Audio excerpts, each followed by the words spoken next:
आज का ये एपिसोड शुरू करने से पहले एक छोटी सी बात। क्या आप भी अपना पॉडकास्ट बनाने की सोच रहे हैं? तो एंकर ट्राई कीजिए। ये पॉडकास्ट बनाने का सबसे आसान तरीका है। नंबर 1, ये फ्री है। नंबर 2, इसमें कई सारे ऐसे टूल्स हैं जो आपको अपने फोन और कंप्यूटर पर रिकॉर्ड और एडिट करने की फैसिलिटी देते हैं। नंबर 3, आप अपने पॉडकास्ट को डिस्ट्रीब्यूट भी कर सकते हैं, जिससे इसे स्पॉटिफाई और दूसरे प्लेटफॉर्म पर सुना जा सके। तो डाउनलोड कीजिए फ्री एंकर ऐप या विजिट कीजिए anchor.fm पर अपना पॉडकास्ट स्टार्ट करने के लिए। ये तो थी एक छोटी सी जानकारी, और अब शुरू करते हैं एपिसोड का सिलसिला। तो आज के एपिसोड में लीजिए सुनिए सूर्यकांत त्रिपाठी निराला के लिखे उपन्यास अलका का भाग 7, मेरी यानी समीर गोस्वामी की आवाज में। सुराज क्या है रे? बुधुआ ने महंगू से पूछा। किसानों का राज, गंभीर होकर महंगू ने कहा। महंगू व्यापारी है, लकड़ी का कारोबार करता है। देहात में खड़े बबूल, ऊसरों और काश्तकारों के खेतों वाले मोल लेता है। काश्तकारों वाले किफायत से मिलते हैं। जमींदार अपने सिपाहियों से कटवाने में मदद करता है। महंगू को काफी मुनाफा हो जाता है। 8 महीने तक लकड़ी कटवाना, लदवाना और कानपुर में बेचना, यही महंगू का काम रहता है।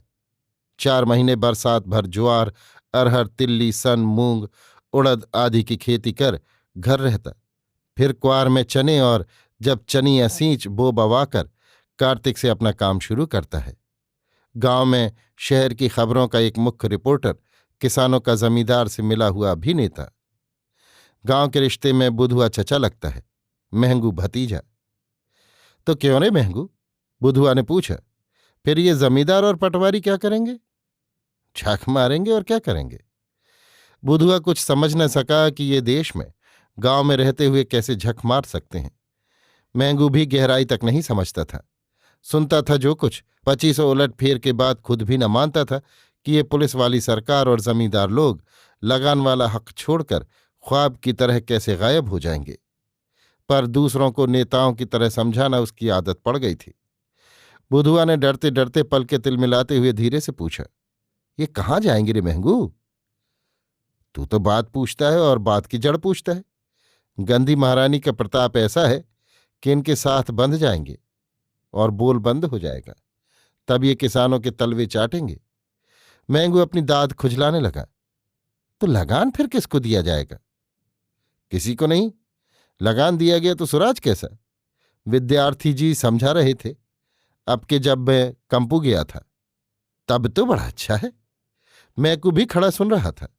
अपनी समझ पर जोर देते हुए कहा।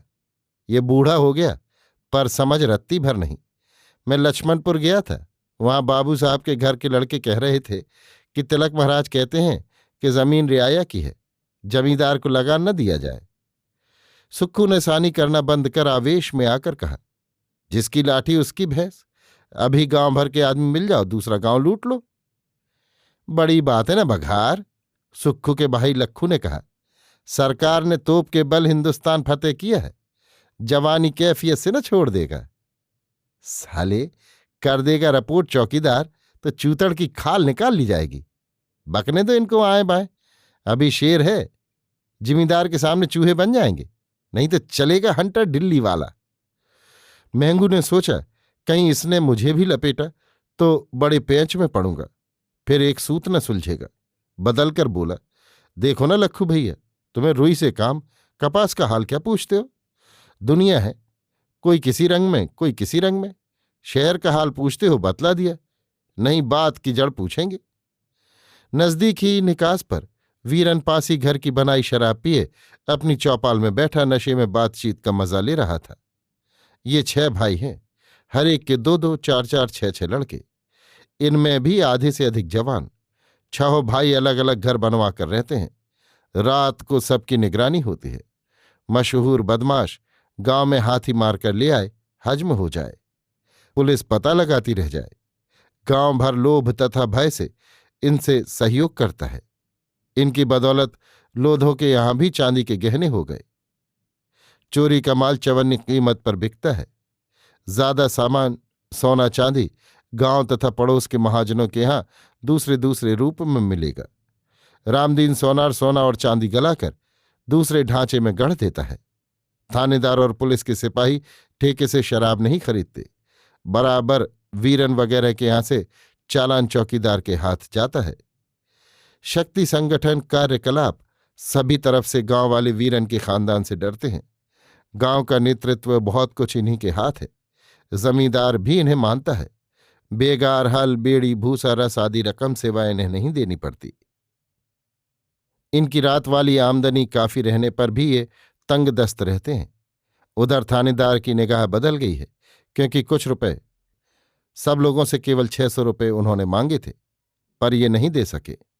पुलिस से तंगा इन्हीं लोगों ने गांव को सलाह देकर सभा कराई, पर बाहरी तौर पर सभा से बाहर थे। मैंगू की चालबाजी से बीरन को बड़ा क्रोध आया कि पलट रहा है, बेचारे बुधुआ को पिटवाएगा। पहले से सलाह हो चुकी थी कि अब के महाजन से कर्ज लेकर लगान न चुकाया जाए। जिसके खेत की जैसी पैदावार हो वो वैसा ही लगान दे। देखा जाए जमींदार क्या करता है। बुधुआ बड़ा ही गरीब किसान है। फिर अब के उसके खेत की खरीफ 1.5 हाथ से ज्यादा नहीं बढ़ी, वो भी जगह जगह जली हुई। इसीलिए उसे सुराज की सबसे ज्यादा खोज है कि 2-4 रोज में मिल जाए तो जमींदार के कोड़ों से पीठ का निकट संबंध जाता रहे। बीरन ये सब समझता था। चुपचाप उठकर झूमता हुआ महंगू के पास पहुंचा और हाथ पकड़कर अकड़ से पूछा, क्यों रे साले, तू बबूलों का ठेकेदार है या सुराज का भी? गांव के गरीबों के बबूल काट लिए। जिनके खेतों में वे थे उनके अनाज की पैदावार घटी या नहीं? कुछ जगह बबूल चाह मारते रहे, फिर खेती का पूरा लगान सबने चुकाया। तो बोलो साले, ये बबूल किसानों के थे या जमींदार के? मैंगू के होश फाख्ता हो गए। लगा गिड़गिड़ाने, भैया मैं कानून क्या जानूं, मैं तो यही जानता था कि जो पेड़ जमींदार बेचते हैं वे उन्हीं के हैं। तुम कहो तो मैं कान पकड़ता हूं, एक हाथ से कान पकड़कर। अब कभी जो ऐसा काम करूं। वीरन ने छोड़ दिया। सोचा था इस साले के पीछे साल भर और ससुराल हो आऊं। सुराज समझाता है, डफाली कहीं का। हम लोग कलकत्ता बंबई लखनऊ इलाहाबाद तक पेज भरते हैं, पर किसी से नहीं कहते। दद्दा कमिश्नर साहब की कनात काटकर ऊपर से डंडे डंडे उतर गए। उनकी बाकस उठा लाए इन मेले में और सिपाही पहरा देते रह गए। कह बद कर उठा लाए, तीसरे दिन बाकस दी। कमिश्नर साहब ने पीठ ठोंकी और बहादुरी में नाम लिख दिया। वे जीते जी मर गए, पर कभी अपनी जुबान से बहबूदी न बघारी। और ये भित्ती भर की मेख जी में आता है गाड़ दूं साले को। जहां देखो वहीं खटक रहा है, तू ही कंपू जाता है। विद्यार्थी जी ने तो ये भी कहा है कि क्यों बुद्धू काका? हाँ बच्चा, कहा है। बिना बात सुने बुद्धू ने गवाही दी और मुंह बाए खड़ा रहा कि बाजार से मुसलमानों का काटा बकरा न मोल लो, खाओ तो काट कर खाओ, ठेके से शराब न खरीदो, पियो तो बनाकर पियो। सूबेदार बाबा के लड़के हरनाथ काका कहते थे कि नहीं गणेशपुर वाले। बीरन से सहयोग करने के लिए विशेष उत्साह के साथ झूठ पर सच्चाई का जोर देकर सुक्खू ने कहा, अभी परसों तो मेरे सामने कहा चारा लेने आए थे। खबरदार, जो बात हो चुकी है उससे कोई टला तो खैर न समझे। फिर वो है या वीरन? सबको सूचना देकर वीरन अपने घर की तरफ बढ़ा ही था कि जमींदार का सिपाही दूसरी गली से आया और बुधुआ को पकड़कर डेरे की तरफ घसीटा। चल मालिक बुलाते हैं। करुण स्वर से बुधुआ ने वीरन को पुकारा, पर वीरन ने सुनकर भी न सुना। दरवाजा खोलकर भीतर चला गया और लोग भी लंबे पड़े। वहां चल, उसको क्या पुकारता है? वहां कमेटी का हाल पूछ और देख आटा दाल का भाव। बुधुआ को घसीटता हुआ सिपाही डेरे ले चला। जमींदार पंडित कृपानाथ डेरे पर तप रहे थे। ये एक ही गांव उनकी जमींदारी है। उनके पिता पहले होटल में रोट करे थे, फिर लखनऊ में संडीले के लड्डू बेचते रहे, फिर कपड़े की फेरी की, बाद सिंगर की 2 मशीनें खरीदकर रूमालों का कारखाना खोला। धीरे धीरे बड़े आदमी बन गए। इधर जब प्राचीन राजवंशावतंस नवीन सभ्यता की आग में ऋण के रुपए तृण की तरह फूंकने लगे और सभ्यता की ज्वाला राजा के बाद राज्य को भी दग्ध करने चली, तब सरकार ने यथाधर्म उपाय का जल सींचा, अर्थात संपत्ति को बचाने का विचार कर कुछ गांव नीलाम करना निश्चित किया।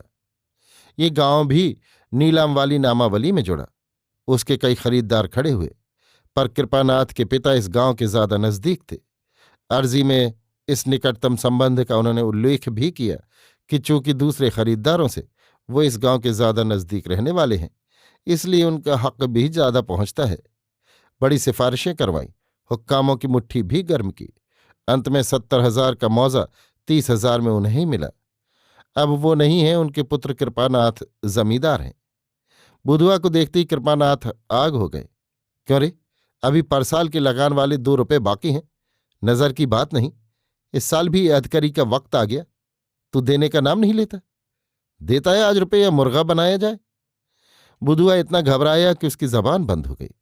खड़ा सिर्फ कांपने लगा। जो रुपए न रहने का रोए रोए से दिया हुआ उत्तर था। बुधुआ की हालत प्रायः अच्छी नहीं रहती, कारण जमींदार साहब स्वयं हैं। दूसरे खेतों से कम निरख पर जो खेत उसे देने की उन्होंने कृपा की, वे उपज में ऊसर से बराबर होड़ करने वाले प्रायः महाजन को डेढ़ी का नाज भी नहीं दे सकते। इसलिए बुधुआ का पेशा काश्तकारी केवल लिखाने के लिए है, करता है वो मजदूरी। इसी से पेट काटकर किसी तरह उसने यहां तक लगान चुकाया। जवाब न पा जमींदार साहब ताव में आ गए। तब तक लक्खू भी पहले की बातचीत से घबराया हुआ सफाई देकर बचने के विशद उद्देश्य से जमींदार के पास आया और बड़े भक्ति भाव से प्रणाम कर हाथ जोड़कर खड़ा हो गया। क्या है लक्खू? चालाक चितवन पर सस्नेह स्वर से कृपानाथ ने पूछा। यही कि मालिक गांव बिगड़ रहा है, हाथ मलते हुए लक्खू ने कहा। पाले की पलित अरहर जैसे तमाम अंगों से मुरझाया हुआ, झुलसी कलियों सी आंखों में ओस के अश्रुकर्ण बुधुआ ने लक्खू को प्रखर मुख किरणों में अनिमेष क्षण कृपाकांक्षित देखा। बुधुआ से लक्खू और लक्खू से जमींदार की ओर निर्झरी सी वक्र फिरती हुई कृपा प्रार्थना स्वाभाविक चाल से चलती रही। जमींदार को सक्रोध सप्रश्न साग्रह अपनी तरफ देखते हुए लक्ष्य कर बर्फ हुए लक्खू से हर्फ हर्फ झूठ समाचार निकलने लगे। कहा, ये सुराज की खोज में नेता की तरह तत्पर है। सरकार और जमींदार के 2 पाटों में रहकर पिसने से नहीं डरता।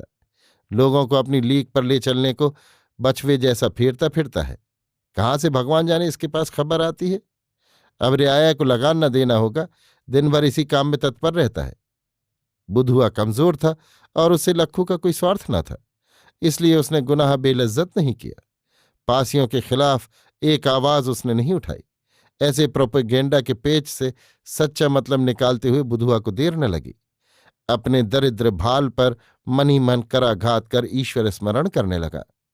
लक्खू कृपा के पुरस्कार के लिए स्वामी के निश्चल सेवक की तरह हाथ जोड़े अचल अनिमेष दृष्टि से खड़ा रहा। एक तुच्छ गंवार किसान इतना भी कर सकता है, जमींदार न समझे। उनकी समझ में निस्तरंग जलतल की तरह उनकी जमींदारी के लोग बराबर वैपक्षिक शक्ति धारण करते हैं। फिर कल स्वर से विरोध प्रचार करने में सभी जलमुख मुखर हो सकते हैं। इस बीज मंत्र के प्रायः सभी जमींदार प्रत्यक्ष भाष्य जमीन की स्वल्पाधिक उर्वरा शक्ति मानते हुए भी खाद के गुण परिणाम से शक्ति परिमाण को भी साथ साथ बराबर कर देते हैं। इसलिए बुधुआ के कार्यकलाप पर संदेह की छाया को पेड़ भी मिला। अपने अहाते में अपने मातहत आदमियों के बीच अपनी महत्ता के आप ही प्रमाण हाथ में डंडा लेकर जमींदार कृपानाथ पशुवत बुधुआ की बुद्धि को प्रहार से पथ पर लाने लगे। क्षीण दुर्बल मनुष्याकार वो चर्मास्थि शेष प्रत्यक्ष दारिद्र्य कृपा प्रार्थना की करुण दृष्टि उन्मीलित कर रह गया। प्रहार से पीठ फट गई, मुख से फैन बह चला। वहीं पृथ्वी की गोद में वो बेहोश हो लुढ़क गया। अभी आप सुन रहे थे सूर्यकांत त्रिपाठी निराला के लिखे उपन्यास अलका का भाग 7 मेरी यानी समीर गोस्वामी की आवाज में।